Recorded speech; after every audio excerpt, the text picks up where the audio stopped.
जी, उपस्थित सभी सभा में धर्म प्रेमी सज्जनों, पूजनीय वंदनीय मातृशक्ति, आइए दोपहर की सभा में आपने बहुत सुंदर चर्चा देशभक्ति को लेकर के सुनी और थोड़ी सी चर्चा मैंने मातृशक्ति के आपके मध्य में रखी। उसी विषय को आगे बढ़ाते हुए निवेदन कर दूं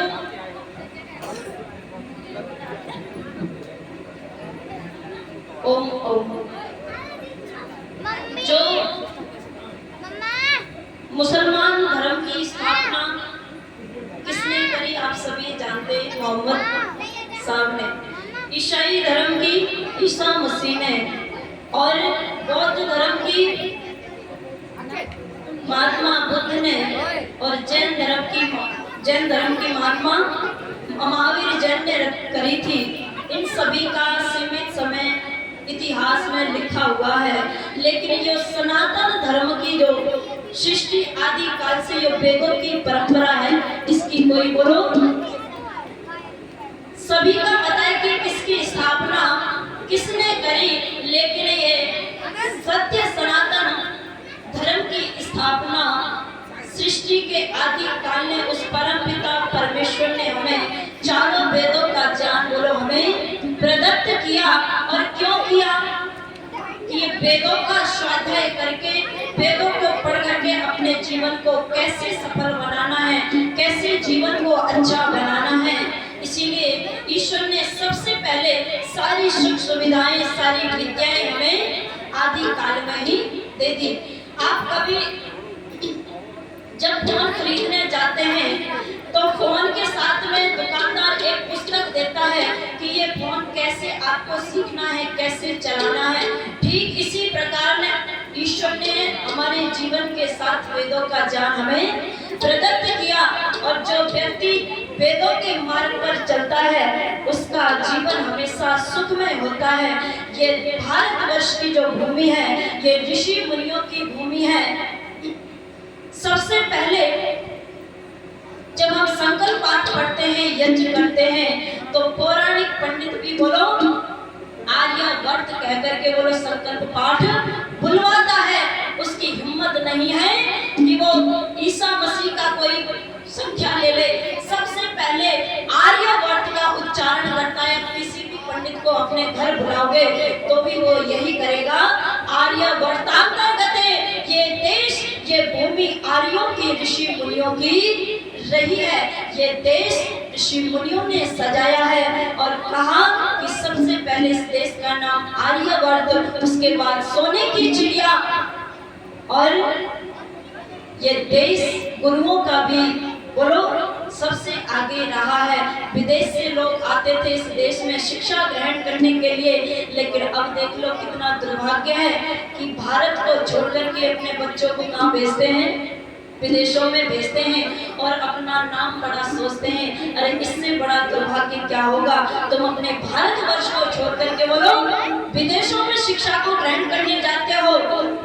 विदेश में तो शिक्षा को ग्रहण करके पैसा तो अधिक कमा लेगा, लेकिन आपकी सेवा, राष्ट्र की सेवा, जीवन की उन्नति में कभी बोलो आगे सफल नहीं हो पाएगा। केवल पैसा कमाना वो सीख लेगा। इसीलिए कहा कि जो हमारी गुरुकुलीय परंपरा थी वो धीरे धीरे समाप्त होती जा रही है। अपने बच्चों को, अपनी बेटियों को, बेटों को गुरुकुल में आप पढ़ाओगे तो कहीं ना कहीं निवेदन कर रही थी, राम जैसे बेटे निकल के आएंगे, कृष्ण जैसे बेटे निकल के आएंगे, भगत सिंह बिस्मिल जैसे बेटे निकल करके बोलो आएंगे। और कहा कि इस देश का कितना पतन हुआ, कितना पतन हुआ। तो भजन के माध्यम से कह देना चाहती हूँ क्या कि कितने पतन के बाद भी आज भी जग सारा कहता है भारत प्यारा। कितने पतन के बाद भी आज भी जग सारा कहता है भारत प्यारा। कितने पतन के बाद भी आज भी जग सारा कहता है भारत। सदियों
हुंकार से सोते सिंह जगे, बनने फिर इतिहास के खून से भरे रखे। स्वामी की हुंकार से सोते सिंह जगे, बनने फिर इतिहास के खून से भरे रखे। बलिदानों ने आजादी को, बलिदानों ने आजादी को दे दिया जन्म तुम्हारा। इतने पतन के बाद भी आज भी नजारा कहता है ये भारत प्यारा।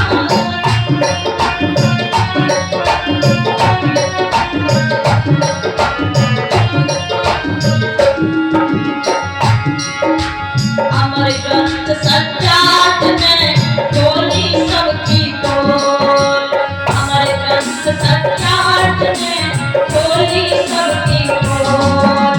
हलचल सी मचने लगी आगे पखंडी चोर, हलचल सी मचने लगी आगे पखंडी चोर। कर्मठ संकट के बादल को, कर्मठ संकट के बादल को छिन्न भिन्न कर डाला। इतने पतन के बाद भी आज भी जग सारा कहता है ये भारत प्यारा। इतने पतन के बाद भी आज भी जग सारा कहता है ये भारत प्यारा। इतने पतन के बाद भी आज भी जग सारा कहता है ये भारत प्यारा। इतने पतन के बाद भी आज भी जग सारा कहता है ये भारत प्यारा, कहता है ये भारत प्यारा, कहता है ये भारत प्यारा, कहता है ये भारत।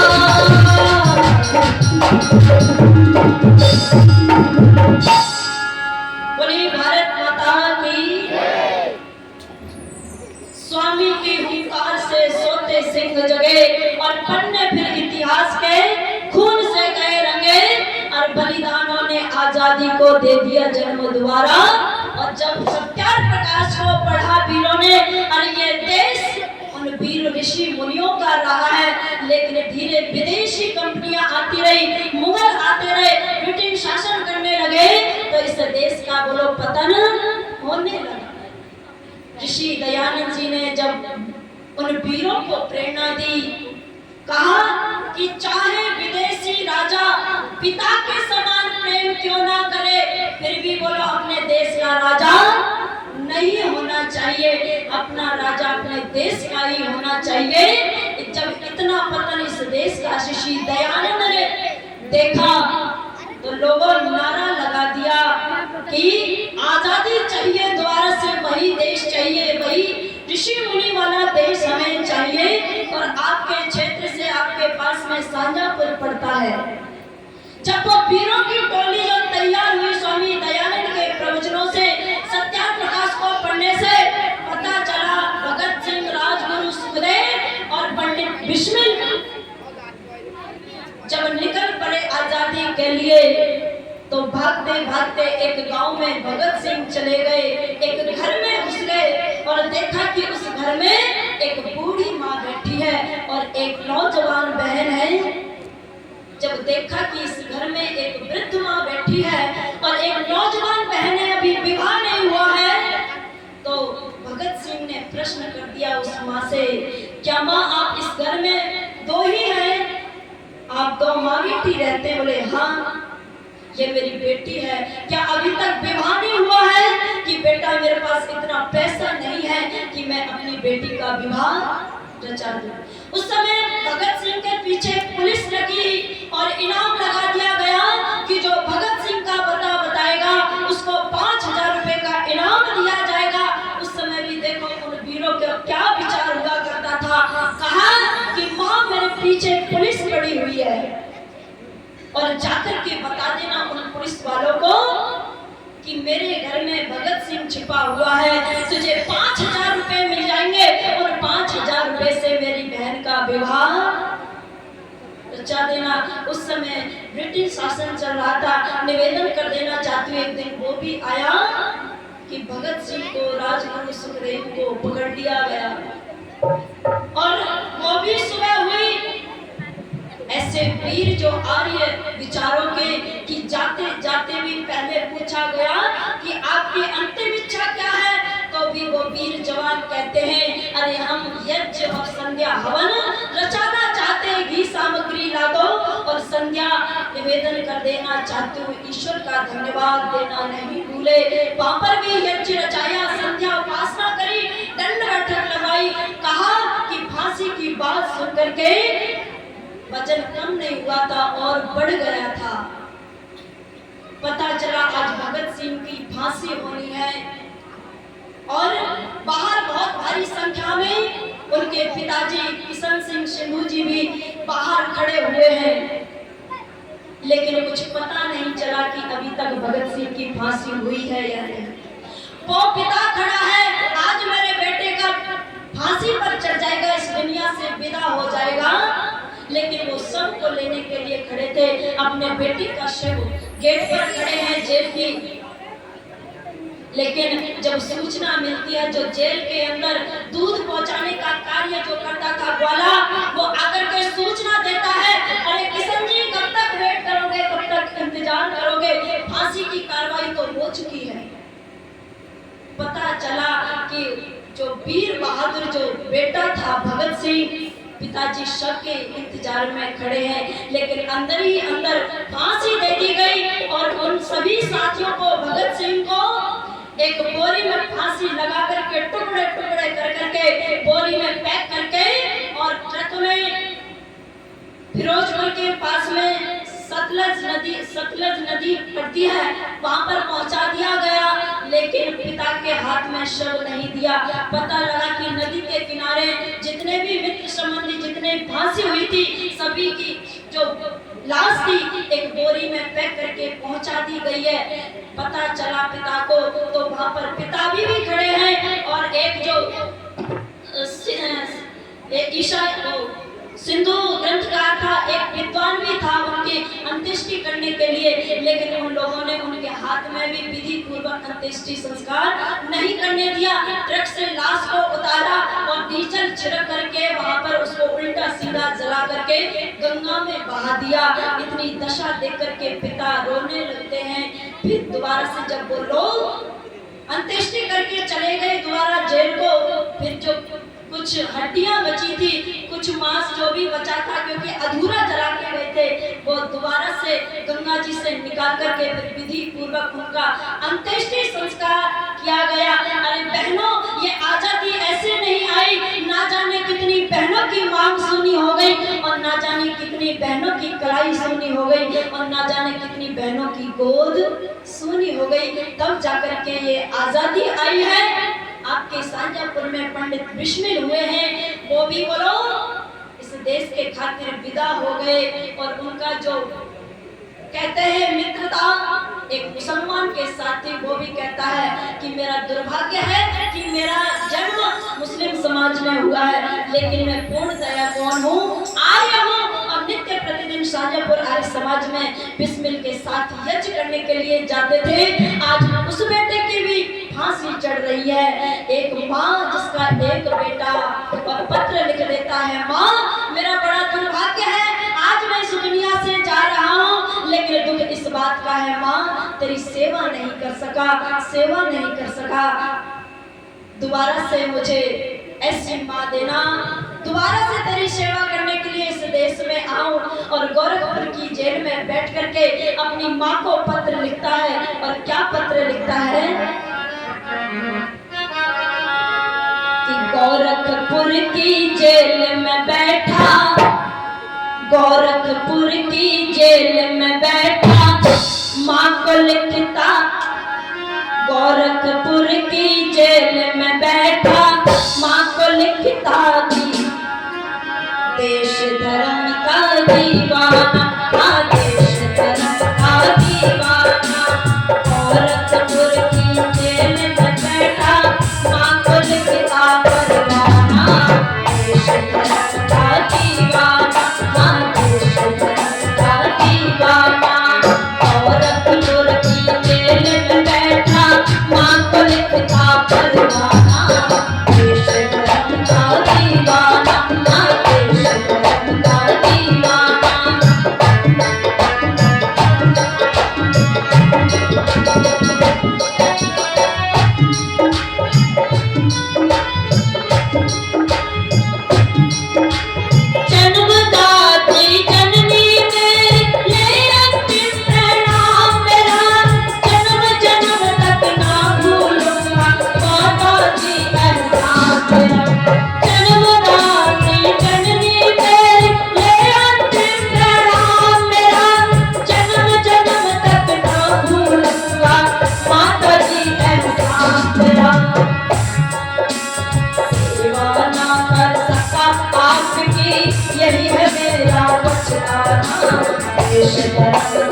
जब ये पत्र उस माँ के पास पहुंचता है कि आज मेरा बेटा फांसी पर चढ़ जाएगा, अरे इकलौता बेटा मेरा इस दुनिया से चला जाएगा, उस माँ से पूछ लेना जाकर के जिसका एक पुत्र और वो भी आज फांसी पर जा रहा है, उस माँ को कितना दर्द होगा सर। वो माँ पत्र को पढ़ करके रोने लगती है, अरे बेटा तू फांसी पर मत चढ़, इनसे माफी मांग करके अपनी जान बचा ले। मैंने बड़े बड़े सपने देखे थे, जब मेरा बेटा बड़ा हो जाएगा विवाह रचाऊंगी और सुंदर सी बोलो दुल्हन इस घर में आएगी, उसकी सेवाओं का आनंद होता है ना माताओं। यही सपना होता है आपका कि बेटा कब बड़ा होगा और विवाह रचाऊंगी, सुंदर सी बहू आएगी और उसकी सेवाओं का आनंद उठाऊंगी। लेकिन निवेदन कर देना चाहती हूँ, आज उस माँ के सभी सपने टूट रहे हैं और माँ वो रोती है और अपने बेटे से निवेदन करती है, बेटा तू फांसी पर मत चढ़, माफी मांग करके अपनी जान बचा ले। और भजन के माध्यम से क्या कहा माने कि दिल हिल गया रे बिस्मिल बेटा, कि दिल हिल गया रे बिस्मिल बेटा, सुन फांसी की बात तेरी, माफी मांग के जान बचा ले, क्यों तेरी सहमान तेरी, माफी मांग के जान बचा ले, क्यों तेरी सहमान तेरी, मांग के जान बचा ले, क्यों तेरी सहमान तेरी।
जो होगी विख्यात तेरी, बात पहचान बचा ले जो मेरी सेवा,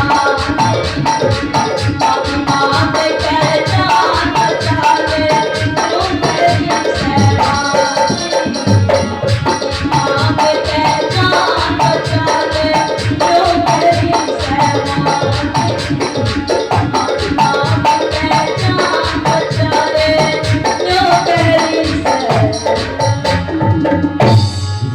कि कितने चढ़े फांसी पर कितनों ने गोली खाई थी, कितने चढ़े फांसी पर कितनों ने गोली खाई थी। अरे क्यों झूठ बोलते हो साहब, आजादी चरखे से आई थी। आज भी हमारे बच्चों को स्कूलों में क्या पढ़ाया जाता है कि बच्चों आजादी चरखे चलाने से आई थी। और इस देश में सबसे बड़ा महान कौन था? अकबर महान था, बाबर महान था। आज हमारे बच्चों को बोलो ये इतिहास पढ़ाया जा रहा है। और सिनेमा घरों में भी, और इधर जाओगे आप चिड़ियाघरों में भी, और गांधी का दर्शन करने जाओगे उनके जन्म स्थान पर, तो बच्चों को वही रस्सी दिखाई जाती है कि गांधी अपनी बकरी किस रस्सी से बोलो बांधते थे। अरे वो रस्सी नहीं दिखाते कि जिस रस्सी पर भगत सिंह बिस्मिल राजगुरु बोलो फंदा झूले थे। वो रस्सी, वो इतिहास नहीं पढ़ाया जाता। हमारे बच्चों को यही पढ़ाया जाता है कि बच्चों आजादी चरखे से आई। तो कहा कि कितने चढ़े फांसी पर, कितनों ने गोली खाई थी। अरे क्यों झूठ बोलते हो साहब, आजादी चरखे आज से आई थी। मैं सम्मान करती हूँ उस गांधी की सीखों का, हम सम्मान करते हैं उस गांधी की सीखों का, लेकिन सिर के ऊपर कर्जा है उस भगत सिंह की चीखों का, उस दयानंद की चीखों का। ये बलिदान गांधी का नहीं है, ये इतिहास वीरों का रहा है जो हंसते हंसते देश की आजादी के लिए फंदा पर लटक गए। उनको याद करना चाहिए। आजादी लाने वाले बोलो सभी के सभी आर्य समाजी थे, ऋषि दयानंद के प्रवचनों से प्रभावित थे। वही लोगों ने बढ़ चढ़ करके भाग लिया। इसीलिए कहा कि जब गांधी का बेटा हीरा लाल एक मुसलमान लड़की के प्रेम जाल में फंस करके और मुसलमान बन जाता है, अब्दुल खान बन जाता है, तो दोबारा से जब माँ कस्तूरबा रोई थी, क्या मेरा बेटा हीरा लाल से आज मुसलमान बन गया।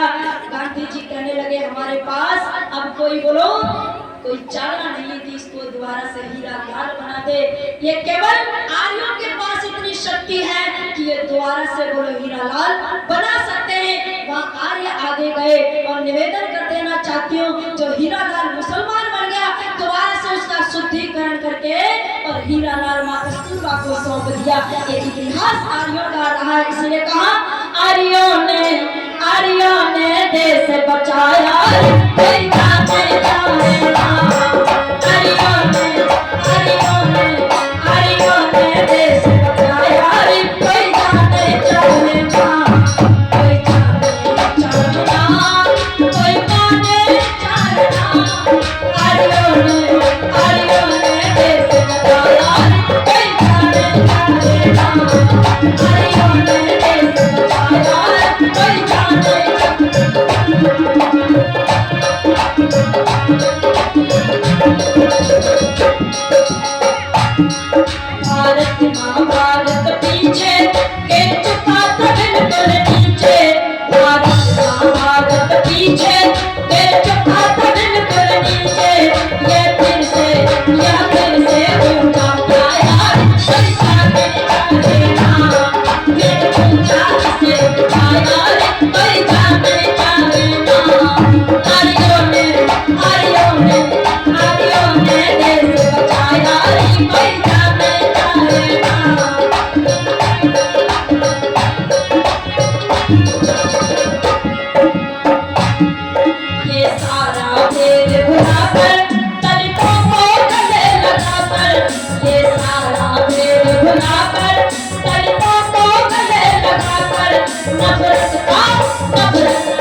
कस्तूरबा रोई मेरा तेरा कोई, माँ कस्तूरबा रोई मेरा तेरा कोई, माँ कस्तूरबा रोई मेरा तेरा कोई, वो प्यार सच लौटा यार कोई माने जाने ना, वो प्यार सच लौटा यार कोई जाने जाने ना।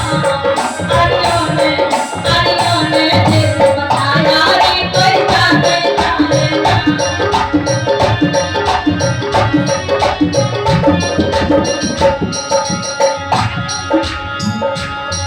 एक समय था नारी जाति पैरों की जूती कहानी, एक समय था नारी जाति पैरों की जूती कहानी, एक समय था नारी जाति पैरों की जूती कहानी।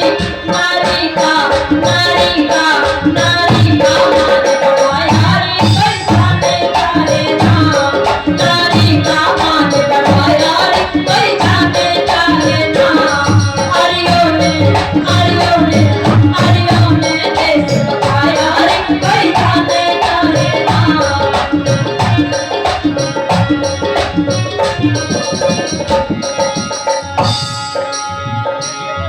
वीरेंद्र कष्ट उठाकर प्राणों की बलि चढ़ाकर, वीरेंद्र कष्ट उठाकर प्राणों की बलि चढ़ाकर, वीरेंद्र कष्ट उठाकर प्राणों की बलि चढ़ाकर, भारत आजाद कराया कोई जाने जाने ना, भारत आजाद कराया।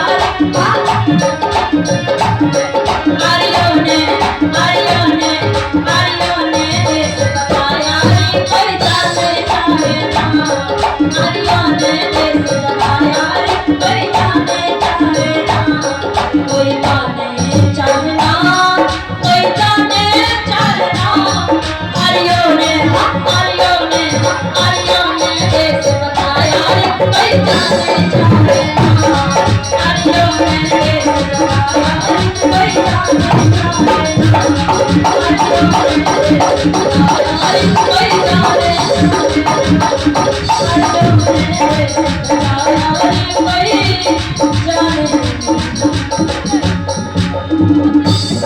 बड़ी भारत माता की, बड़ी सत्य सनातन वैदिक धर्म की, बड़ी ना बोलने वालों की।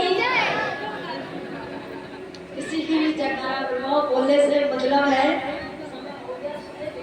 आप सभी ने मेरी बात को सुना, समय मेरा हो गया है। इसी के साथ इति ओम शम आगामी